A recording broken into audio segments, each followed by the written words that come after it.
Hello friend, welcome back to medical knowledge. आज हम respiratory system anatomy and physiology से 50 question discuss करेंगे, जो कि ये सेकेंड पार्ट है। इससे पहले भी 50 क्वेश्चन डिस्कस किया गया था एनाटॉमी और फिजियोलॉजी पे ही। तो ये जो 50 क्वेश्चन है ये भी मोस्ट इंपॉर्टेंट MCQ होंगे, जो कि हमारे एग्ज़ाम के पॉइंट ऑफ व्यू से काफ़ी इंपॉर्टेंट है। तो ये हर साल कहीं ना कहीं पूछे जाते हैं, चाहे वो आपका कंपटीशन एग्ज़ाम हो या तो आप कोई भी यूनिवर्सिटी का एग्ज़ाम की प्रिपरेशन कर रहे हैं, उसमें हर बार ये क्वेश्चन आते ही आते हैं। तो चलिए वीडियो को स्टार्ट करते हैं। तो जो इसका पहला क्वेश्चन है, विच of the following structure directly branch from the trachea. तो ये पूछ रहा है कि इनमें कौन सा ऐसा स्ट्रक्चर है जो कि डायरेक्टली ब्रांचेस बनाता है हमारे ट्रेकिया से। तो इसमें पहला दिया है ब्रोंकाई, सेकंड है सेकेंडरी ब्रोंकाई, टर्सरी ब्रोंकाई या ब्रोंकोल्स। तो हम लोग सभी को पता है ट्रेकिया क्या होता है, बाइफरगेट होता है किसमें, हमारे प्राइमरी ब्रोंकाई में। तो इसका सही आंसर होगा हमारा प्राइमरी ब्रोंकाई। ठीक है, तो याद रखिएगा। तो सेकेंड क्वेश्चन है, the right lungs has how many lobes. तो ये बोल रहा है कि जो हमारा राइट लंग्स होता है उसमें कितने लोब होते हैं। पहला ऑप्शन है 1, सेकेंड है 2, 3 या फिर 4। तो हम लोगों ने पहले ही पढ़ा था जो हमारा राइट लंग्स होता है उसमें कितने लोब होते हैं। ये हमारा लंग्स है राइट और ये हमारा लेफ्ट लंग्स है। ये ट्रेकिया से बाइफरगेट हुआ है। ठीक है, तो इसमें क्या होते थे, हमारे 3 लोब होते थे और 2 फीसर होते थे। बाकी अगर हम लेफ्ट लंग्स की बात करें तो इसमें 2 लोब होते थे और 1 फीसर होता है। तो इसका सही आंसर हमारा कौन सा होगा, सी। इसमें 3 लोब होते थे। अगर फीसर की बात की जा रहा है तो इसमें 2 फीसर होते हैं। तो याद रखिएगा, फीसर इसमें 2 होते हैं और लोब 3 होते हैं। ठीक है, next question, the left lung is smaller than the right lungs due to the presence of which organs. ये बोल रहा है कि हमारा जो लेफ्ट लंग्स है स्मॉलर होता है राइट लंग से, किसके प्रेजेंस में। तो इसमें ऑप्शन दिया है लीवर, हार्ट, स्प्लीन या फिर हमारा स्टमक। तो इसका जो सही आंसर होगा हमारा कौन सा होगा, बी। क्योंकि जो हमारा लेफ्ट लंग्स होता है उसमें क्या होता है, हार्ट होता है। यानी जो ये होता है कार्डियक नोच में हमारा क्या रहता है, हार्ट होता है। ठीक है, ये यहाँ ये हमारा क्या होता है, कार्डियक नोच बनाता है लेफ्ट लंग्स में। तो इसलिए जो इसका लेफ्ट जो स्मॉलर होता है इसीलिए राइट लंग से। ठीक है, तो याद रखिएगा। What is the function of ciliated epithelium in bronchi. तो ये बोल रहा है कि ब्रोंकाई में सिलिएटेड एपिथेलियम का क्या काम है। तो इसमें ऑप्शन दिया है गैस एक्सचेंज का, secretion of surfactant, removal of debris and pathogens या फिर हमारा स्ट्रक्चरल सपोर्ट। तो जो इसका करेक्ट आंसर होगा वो हमारा क्या होगा, सी। ये क्या करते हैं, जो हमारे सीलिया होते हैं, ठीक है, वो क्या करते हैं, रिमूव करते हैं डेब्रिस और जो भी पैथोजेंस होते हैं उनको रिमूव करने में हेल्प करते हैं। ठीक है, next question, which of the following is the smallest airway with in the respiratory system. ये बोल रहा है कि स्मॉलेस्ट एयरवे कौन सा होता है हमारे रेस्पिरेटरी सिस्टम में। तो इसमें दिया है primary bronchi, secondary bronchi, tertiary bronchi या फिर रेस्पिरेटरी ब्रोंक्यूल्स। तो इसका करेक्ट आंसर होगा हमारा कौन सा होगा, डी। जो रेस्पिरेटरी ब्रोंक्यूल्स होते हैं ये हमारे क्या होते हैं, स्मॉलेस्ट रेस्पिरेटरी सिस्टम होते हैं इनमें से। ठीक है, अगर इसमें और भी चीज़ें दे देगा, अगर जैसे मान लीजिए एल्वुलाई दे दिया है तो इसका आंसर क्या होगा हमारा, एल्वुलाई होगा। तो याद रखिएगा, इनमें से आंसर में से जो भी दे रहा है तो इसमें हमारा सबसे स्मॉलेस्ट कौन सा होगा, रेस्पिरेटरी ब्रोंक्यूल्स होगा। ठीक है, तो याद रखिएगा। Next question, the bronchi divide into smaller branches is called. ठीक है, जो ब्रोंकाई डिवाइड होता है स्मॉलर ब्रांचेस उसे हम लोग क्या बोलते हैं, एल्वुलाई बोलते हैं, ब्रोंक्यूल्स बोलते हैं, प्लूरा या फिर हम ट्रेकिया बोलते हैं। तो जो इसका करेक्ट आंसर है वो हमारा कौन सा होगा, बी। यानी जो हमारा ब्रोंकाई होता है फर्दर डिवाइड होता है किसमें, ब्रोंक्यूल्स में। ठीक है, तो याद रखिएगा। Next question, the point where the trachea bifurcate into the right and left primary bronchi is called. यहाँ पे ट्रेकिया क्या हो रहा है, बाइफरगेट हो रहा है। ये जो ट्रेकिया है बाइफरगेट हो जा रहा है हमारे किसमें, left and right primary bronchi में। तो इस रीजन को क्या कहते हैं। तो इसमें दिया है कैरिना, हाइलम, मीडियास्टिनम या फिर एल्वियोलर से। तो इसका करेक्ट आंसर सबको पता है क्या होता है, कैरिना। ये बोलते हैं कैरिना इस रीजन पे जहाँ पे ट्रेकिया क्या होता है, बाइफरगेट होता है। ठीक है, तो ये भी याद रखिएगा।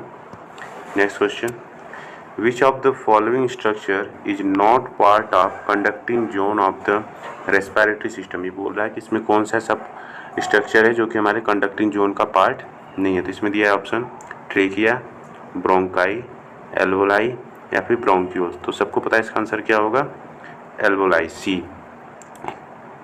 क्योंकि जो एल्वोलाई होता है वो हमारा कौन सा जोन का पार्ट होता है, वो हमारे रेस्पिरेटरी जोन का पार्ट होता है, ठीक है, जहाँ पे गैसेस एक्सचेंज होती है। नेक्स्ट क्वेश्चन देख रहे हैं, the terminal bronchioles branches into, ये बोल रहा है the terminal bronchioles branches into, किसमें ब्रांच डिवाइड होता है, ठीक है, डिवाइड इनटू क्वेश्चन होगा ये। तो इसमें दिया है alveolar duct, respiratory bronchioles, alveoli या फिर हमारा प्राइमरी ब्रोंक्यूल्स। तो जिसका करेक्ट आंसर होगा वो कौन सा होगा हमारा, आप बताइए, बी, ठीक है। जो हमारा रेस्पिरेटरी ब्रोंक्यूल्स होगा उसमें हमारा क्या होगा, टर्मिनल ब्रोंक्यूल्स डिवाइड होता है। तो याद रखिएगा हमारे में क्या होता है, पहले तो हमारा प्राइमरी आते हैं, ठीक है, सेकेंडरी, टर्सरी, फिर टर्मिनल्स ब्रोंक्यूल्स, फिर हमारा क्या होता है रेस्पिरेटरी ब्रोंक्यूल्स आते हैं, फिर हमारा डक्ट आएगा, फिर सेक आएगा, फिर हमारा एल्वोलाई आएगा। तो याद रखिएगा जो इसका आंसर होगा बी होगा, ठीक है, रेस्पिरेटरी ब्रोंक्यूल्स।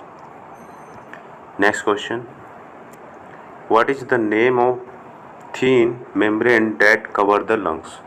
ये बोल रहा है कि उस मेम्ब्रेन का क्या होगा जो कि लंग्स को क्या कर रहा है, कवर कर रहा है, प्लूरा, पेरिकार्डियल, पेरिटोलियम या म्यूकोसा। तो जिसका करेक्ट आंसर हो क्या होगा हमारा, पूरा होगा। एक थीन मेम्ब्रेन होता है जो कि क्या करता है, हमारे लंग्स को कवर करता है, ठीक है।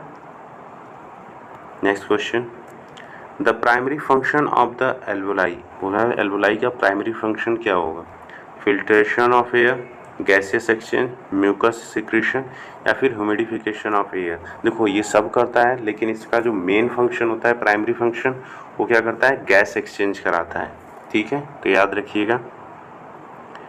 Next question 12, surfactant is produced by which type of alveolar sales. ये बोल रहा है जो सर्फेक्टेंट होता है किस टाइप के सेल से प्रोड्यूस होता है। तो ऑप्शन दिया है type first pneumocyte cells, type second pneumocyte cells, macrophages या फिर हमारा endothelial sales.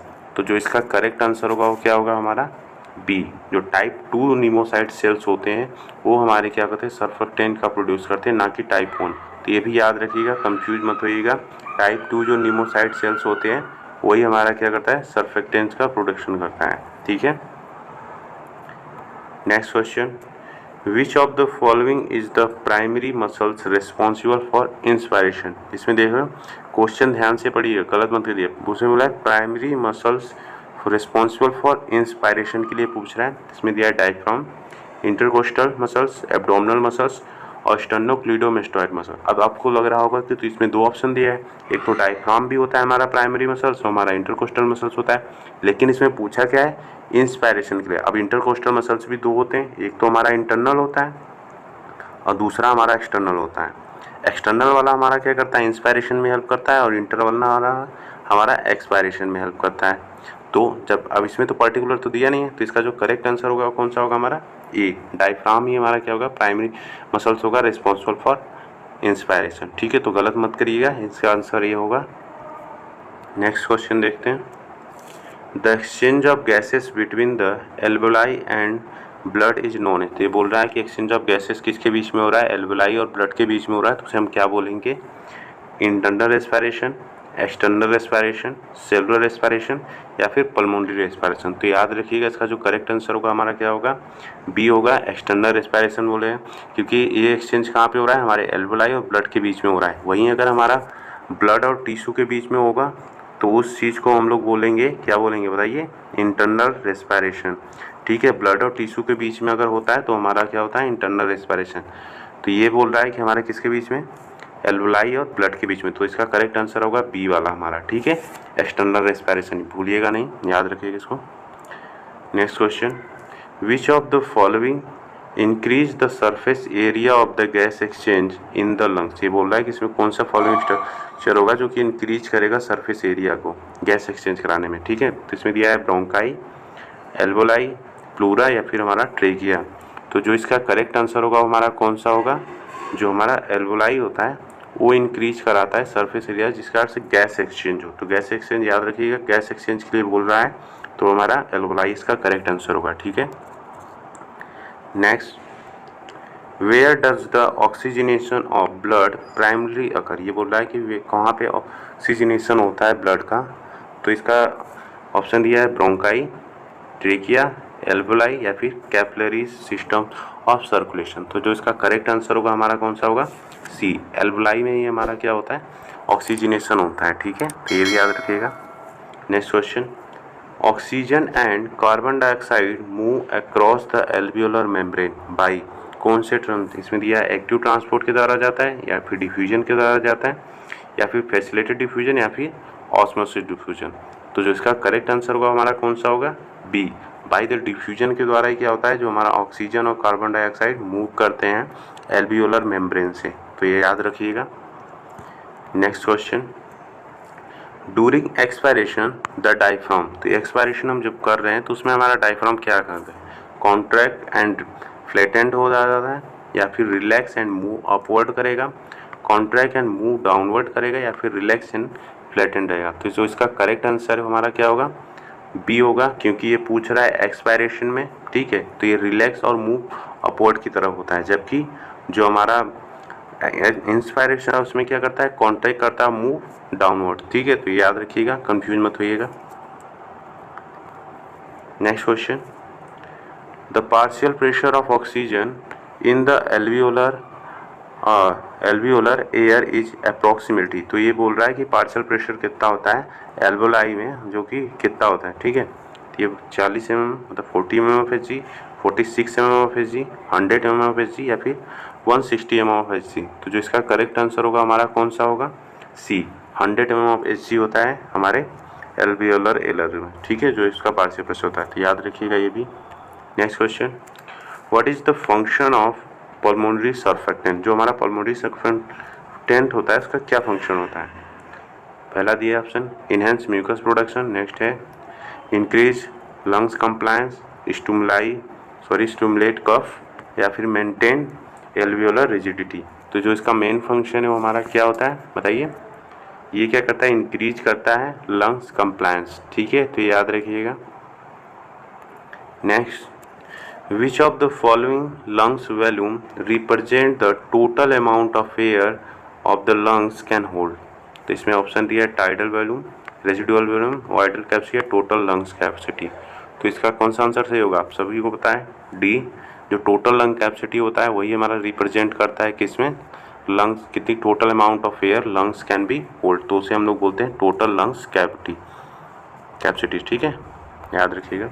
Next question, hypoxia refer to. Hypoxia क्या होता है, high level of carbon dioxide in the blood, low level of oxygen in the tissue, low pH in the blood, या फिर high level of oxygen in the blood. तो जो इसका correct answer होगा हमारा कौन सा होगा, बी होगा। ठीक है, लो level of oxygen in the tissue, उसी को हम लोग बोलते हैं हाइपोक्सिया। अगर यहाँ पे क्या हो रहा है, एक वर्ड अगर और दे रहा है, ठीक है, याद रखिएगा, हाइपोजेमिया।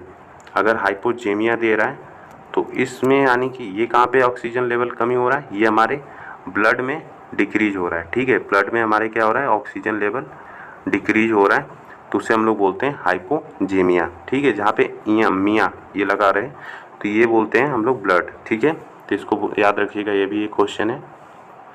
Next, which of the following statement about the alveolar capillary membrane is true. ये बोल रहा है कि एल्वियोलर कैपिलरी मेम्ब्रेन के बारे में क्या इसमें सही है।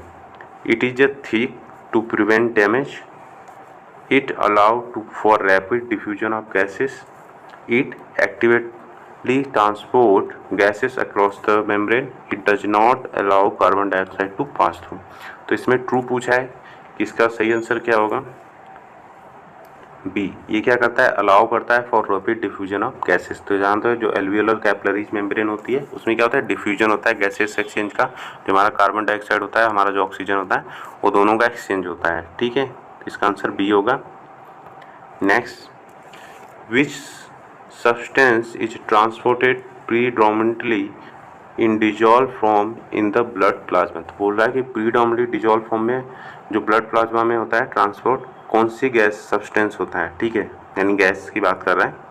तो इसमें दिया है ऑक्सीजन, कार्बन डाइऑक्साइड, नाइट्रोजन, या फिर हमारा हीमोग्लोबिन। ये पूछ रहा है dissolve form in the blood plasma. ठीक है, तो जो इसका करेक्ट आंसर होगा हमारा कौन सा होगा, कार्बन डाइऑक्साइड। ये ठीक है, कार्बन डाइऑक्साइड जो होता है डिजॉल्व फॉर्म में क्या होता है, ट्रांसपोर्ट होता है। ठीक है, तो ये आप याद रखिएगा, ऑक्सीजन नहीं होगा इसका आंसर होगा कार्बन डाइऑक्साइड। ठीक है, next, which factor decrease the affinity of haemoglobin for oxygen, यानी कि ऑक्सीजन की जो बाइंडिंग कैपेसिटी होगी डिक्रीज हो जाएगी हीमोग्लोबिन से। तो इसमें दिया है, ऑप्शन दिया है लो कार्बन डाइऑक्साइड लेवल, या फिर लो टेम्परेचर लेवल, लो पीएच, या फिर लो लेवल ऑफ 2-3 BPG। ठीक है, तो इसमें कौन सा आंसर होगा आपका? बताइए, सी। अगर पीएच लेवल लो होगा तो हमारा क्या होगा? डिक्रीज हो जाएगा। ठीक है, एफिनिटी जो बाइंडिंग होती है कैपेबिलिटी ऑक्सीजन की, वो डिक्रीज हो जाएगी। तो इसका आंसर सी होगा। ठीक है, तो याद रखिएगा। Next, which part of lungs most affected by the gravity and therefore has a waiter perfusion. ठीक है, बोल रहा है कौन सा पार्ट होता है जो कि ग्रेविटी के अफेक्टेड होता है, मतलब उसके कॉन्टैक्ट में रहता है ज़्यादा, और क्या होता है? हैज बेटर परफ्यूजन जहाँ पे होता है। तो इसमें एपेक्स है, वेस है, मिडिल लोब है, या फिर हमारा हाइलम है। तो जो इसका करेक्ट आंसर होगा वो हमारा क्या होगा? वेस होगा। वेस ही क्या होता है? जो मोस्ट अफेक्टेड होता है बाय द ग्रेविटी से, और यहीं पे बेटर परफ्यूजन भी होता है। ठीक है, तो याद रखिएगा। Next question, bronchoconstriction is a typically caused by the activation of which nervous system। अब बोल रहा है कि जो ब्रोंकोकंस्ट्रिक्शन होता है किसके द्वारा होता है, कौन से नर्वस सिस्टम के द्वारा कॉज होता है? तो हमें सिंपैथेटिक नर्वस सिस्टम के द्वारा होता है, या फिर पैरासिम्पैथेटिक नंबर हुआ, सेंट्रल नर्वस सिस्टम, या फिर एंटेरिक नर्वस सिस्टम। तो जो इसका करेक्ट आंसर है वो हमारा कौन सा होगा? बी। जो पैरासिम्पैथेटिक नर्वस सिस्टम होता है वो क्या करता है? ब्रोंकोकंस्ट्रिक्शन करवाता है। याद रखिएगा। Next question, which of the following condition lead to decrease surface area for gas exchange. तो बोल रहा है कि कौन सा कंडीशन में सरफेस एरिया हमारा डिक्रीज हो जाता है। ठीक है, गैस एक्सचेंज के लिए। तो इसमें दिया है निमोनिया कंडीशन में, अस्थमा, इन्फाइसेमा, या ब्रोंकाइटिस। तो जो इसका करेक्ट आंसर होगा हमारा क्या होगा? इन्फाइसेमा। ठीक है, सी। ये इम्फाइसेमा में क्या होता है? जो हमारा एरिया होता है वो क्या होता है? सरफेस एरिया डिक्रीज हो जाता है। ठीक है, जिससे गैसेस एक्सचेंज प्रॉपर तरीके से नहीं होता। ठीक है, तो याद रखिएगा इसका करेक्ट आंसर होगा हमारा इन्फाइसेमा। ठीक है, नेक्स्ट क्वेश्चन है, which type of muscles is found in the wall of bronchi and bronchioles. तो बोल रहा है कि ब्रोंकाई और ब्रोंक्यूल्स में किस टाइप का मसल्स पाया जाता है? स्केलेटल मसल्स होता है, कार्डियक मसल्स होता है, स्मूथ मसल्स होता है, या नॉन होता है? तो जो इसका करेक्ट आंसर है वो हमारा कौन सा होगा? सी। ठीक है, स्मूथ मसल्स पाए जाते हैं हमारे ब्रोंकाई और ब्रोंक्यूल्स में। जैसे जैसे हम नीचे तरफ जाते हैं जो हमारा क्या होता है? ठीक है, कार्टिलेजिनियस पार्ट क्या होता है? घटता जाता है धीरे धीरे। आपने देखा कि स्टार्टिंग में कार्टिलेज बहुत ज़्यादा होते हैं, धीरे धीरे कार्टिलेज पार्ट घटता रहता है। स्मूथ में मसल्स भी बहुत धीरे धीरे कम होता है। ठीक है, तो ये इसका जो करेक्ट आंसर है वो सी होगा। इतना याद रखिएगा। Next question, sorry, increased airway resistance is most likely to occur in which condition। तो बोल रहा है कौन सी कंडीशन में एयरवे के रेजिस्टेंस हो जाता है? तो ये समझ लीजिए एक्स्ट्रा है, एनाटॉमी फिजियोलॉजी से हट के, क्योंकि ये पैथो आपका डिजीज कंडीशन में आ जा रहा है। तो ये भी इंपॉर्टेंट क्वेश्चन है, रिपीटेड रहता है कई बार, क्योंकि जो हम पढ़ते हैं एनाटॉमी फिजियोलॉजी तो उसमें कुछ अप्लाइड एस्पेक्ट भी दिया रहता है। तो ये वहाँ से क्वेश्चन बने हैं। तो जो इसका करेक्ट आंसर होगा वो हमारा क्या होगा? ये होगा, ब्रोंकाइटिस बोलते हैं इसे। ठीक है, increase airway resistance in most likely occur in beach condition. तो ब्रोंकाइटिस इसका करेक्ट आंसर है। ठीक है, तो याद रखिएगा। Next question, what structure prevent the collapse of alveoli by reducing surface tension. तो इसमें बोल रहा है कौन सा स्ट्रक्चर प्रिवेंट करता है एल्वेओलाई को कोलैप्स होने में? पहला दिया है म्यूकस, सेकेंड दिया है सर्फेक्टेंट, थर्ड दिया है हीमोग्लोबिन, या फिर हमारा एल्वियोलर मैक्रोफेजेस। तो जो इसका करेक्ट आंसर होगा वो क्या होगा? B, surfactant. ये हमारा क्या होता है? प्रिवेंट करता है एल्वेओलाई को कोलैप्स होने से। ठीक है, तो याद रखिएगा। Next question, which cell are primary responsible removal of debris and pathogens in the alveoli. तो इसमें बोल रहा है कौन सा सेल रिस्पॉन्सिबल होता है रिमूव करने के लिए डेब्रिस और जो पैथोजेंस हमारी बॉडी में आते हैं उनको रिमूव करने के लिए? इसमें दिया है type first pneumocyte cells, type second pneumocyte cells, alveolar macrophage, या फिर हमारा एंडोथेलियल सेल्स। तो जो इसका करेक्ट आंसर होगा हमारा क्या होगा? सी होगा। जो एल्वियोलर मैक्रोफेजेस होते हैं वो ट्रैप करते हैं डेब्रिस और पैथोजेंस को, उसको क्या करते हैं? रिमूव आउट करने में हेल्प करते हैं। ठीक है, जिसका आंसर सी होगा। Next, which of the following factor can be lead to decrease in alveolar ventilation, यानी कि एल्वियोलर कौन सा फैक्टर होगा जो कि एल्वियोलर वेंटिलेशन में डिक्रीज करा देगा। ठीक है, तो इसमें दिया है hyper ventilation, hypo ventilation, increase tidal volume या फिर इंक्रीज रेस्पिरेटरी रेट। तो जो इसका करेक्ट आंसर होगा वो हमारा बी होगा। हाइपो वेंटिलेशन से हमारा क्या होगा, डिक्रीज हो जाएगा एल्वियोलर वेंटिलेशन। ठीक है, तो याद रखिएगा एल्वियोलर वेंटिलेशन हाइपो वेंटिलेशन में डिक्रीज हो रहा है। हाइपो का मतलब कम, अगर हाइपो लिखा हो तो इंक्रीज हो जाता है। ठीक है, तो याद रखिएगा। Next question, the Bohr effect describe the influence of which factor on haemoglobin affinity for oxygen. तो जो बोर ने दिया था, एक इफेक्ट दिया था, तो उन्होंने किसके बारे में फैक्टर के बारे में डिस्क्राइब किया था। तो इसमें दिया है टेम्परेचर, pH, 2,3 ppg या फिर हमारा कार्बन डाइऑक्साइड कॉन्सेंट्रेशन। तो जो इसका करेक्ट आंसर होगा हमारा होगा बी। pH क्या करता है, हमारा फैक्टर होता है जो कि इफेक्ट डालता है एफिनिटी पे। ठीक है, ऑक्सीजन और हीमोग्लोबिन की जो बाइंडिंग एफिनिटी होती है उस पर ये इफेक्ट डालता है।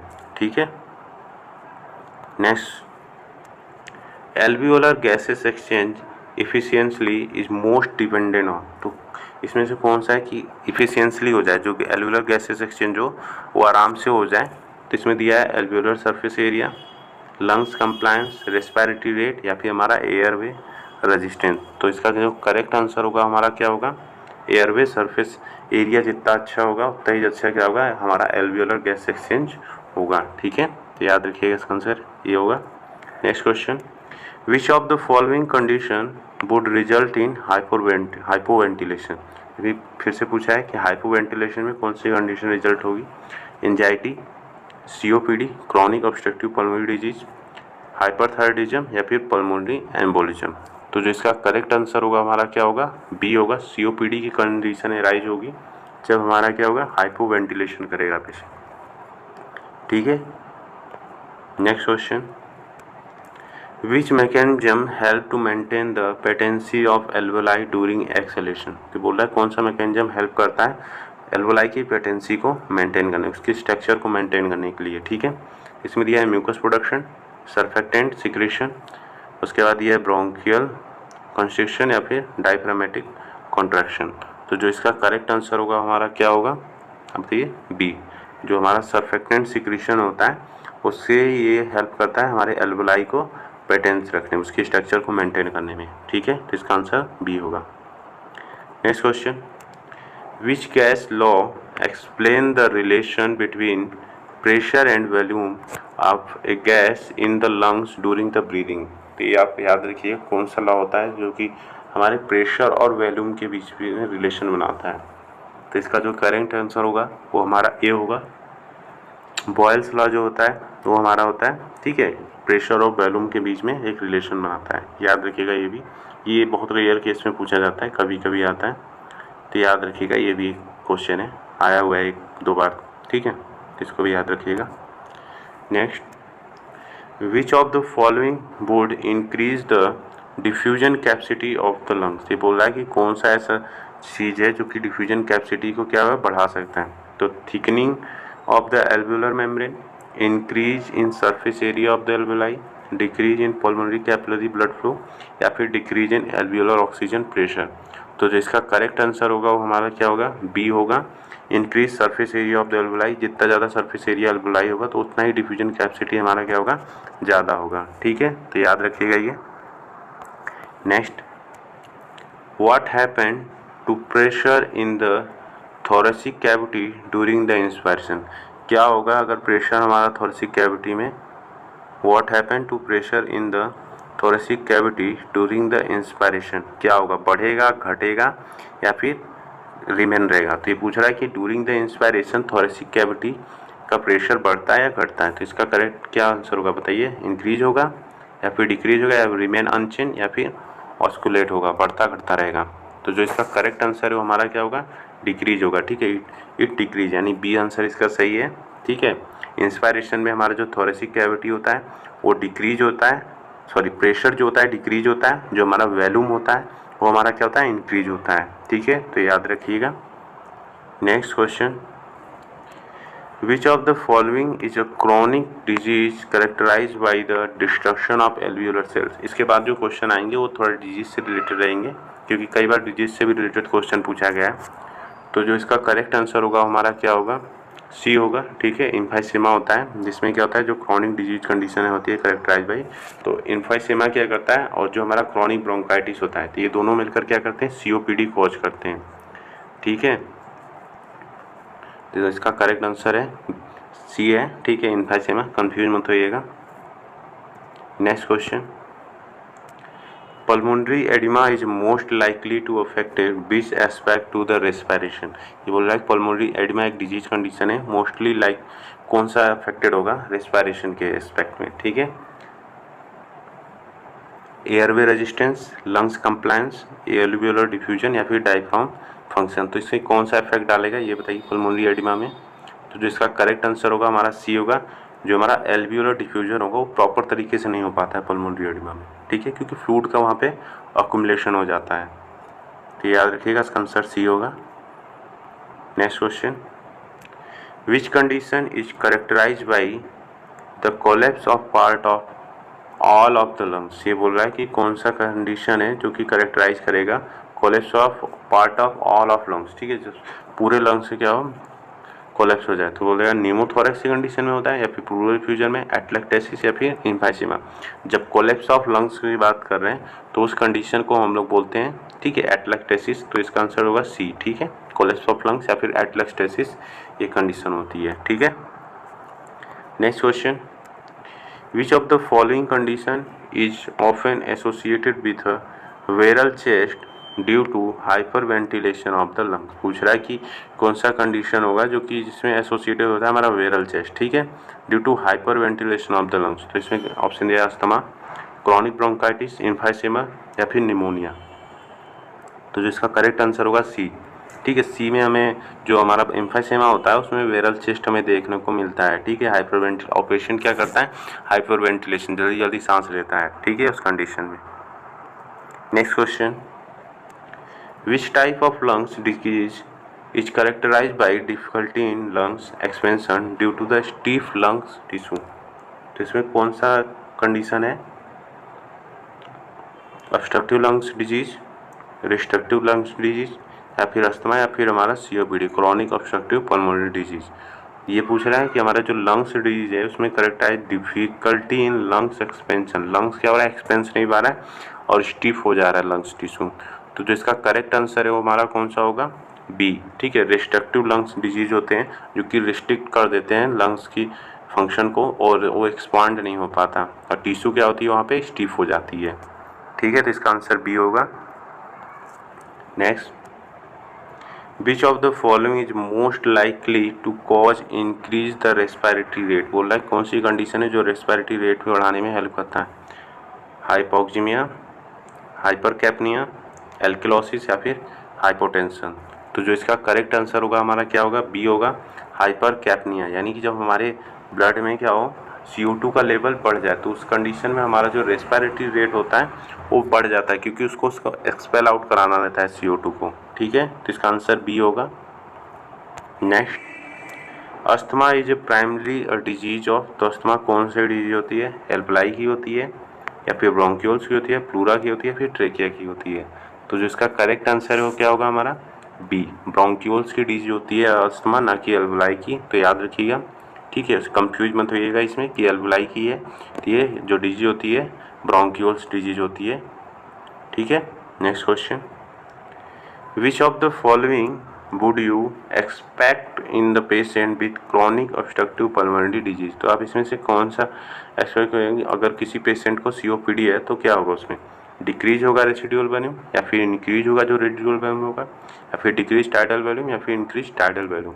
तो जो इसका करेक्ट आंसर है वो हमारा क्या होगा, बी होगा, इंक्रीज हो जाएगा। हमारा जो रेसिडुअल वॉल्यूम होता है वो हमारा क्या होता है, इंक्रीज हो जाता है COPD की कंडीशन में। ठीक है, next, which of the following is a hallmark of acute respiratory distress syndrome. तो कौन सा इसमें होगा, ऑप्शन दिया है, alveolar collapse, hyper inflation of the lungs, ठीक है, एक्सेसिव म्यूकस प्रोडक्शन या फिर हमारा ब्रोंकियल कंस्ट्रिक्शन। तो जो इसका करेक्ट आंसर है वो हमारा ए होगा। इसमें क्या होता है, एल्वियोलर कोलैप्स हो जाता है हमारे ARDS कंडीशन में। ठीक है, तो याद रखिएगा। नेक्स्ट क्वेश्चन, लास्ट क्वेश्चन है, which lungs volume is most affected in restrictive lungs disease. तो इसमें कौन से बोल रहा है कि मोस्ट लंग्स वॉल्यूम क्या हो रहा है, अफेक्टेड होता है रिस्ट्रिक्टिव लंग्स डिजीज में। टाइडल वॉल्यूम हमारा अफेक्टेड होगा, या फिर इंस्पायरेटिव रेजिडुअल वॉल्यूम, या फिर तो जो इसका डी ऑप्शन होता है सही, टोटल लंग्स कैपेसिटी यानी डी, ये अफेक्टेड होता है हमारे रिस्ट्रिक्टिव लंग्स डिजीज कंडीशन में। ठीक है, तो ये कुछ 15 मोस्ट इंपॉर्टेंट क्वेश्चन थे जो कि रेस्पिरेटरी सिस्टम से बने थे।